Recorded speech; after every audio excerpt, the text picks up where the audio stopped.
በዚህ ዓመት ካየነው ደግሞ በ2017 አሁን እስካለንበት ወር ድረስ 68 ሚሊዮን ብር የክልላችን ህዝብ አስተዋጽኦ አድርጓል። ይህንን አስተዋጽኦ ሲደረግ በጣም በግንባር ቀደምነት ይሳተፉ የነበሩት የሴቶችና የወጣት አደረጃጀቶች በዚህ ዓመት በጣም በግንባር ቀደም የሰሩ ናቸው። የክልላችን ህዝብ ሁልጊዜም በችግር ውስጥም ሆኖ ለታላቁ የህዳሴ ግድብ አስተዋጽኦ በማድረግ ረገድ ጉልህ ሚና ተጫውቷል ብሎ መውሰድ ይቻላል። ግን በእነዚህ መካከል የነበሩ ተግዳሮቶች ደግሞ በሚፈለገው ልክ ሂደዋል ብሎ ለመናገር የሚያስቸግርበት ሁኔታ አለ ማለት ነው።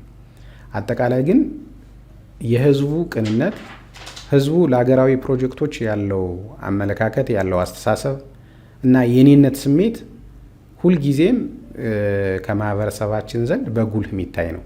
አሁንም ቢሆን ቀጣይ ባሉት ጊዜያቶች የህዳሴው ግድብ የተጀመረውን ወይም ደግሞ ህዝቡ ሲጀምር የጀመረውን ሁኔታ ስለሚያውቀው ፍጻሜ ላይ ለማድረስ ወደ ኋላ ይላል ብለን አናስብም።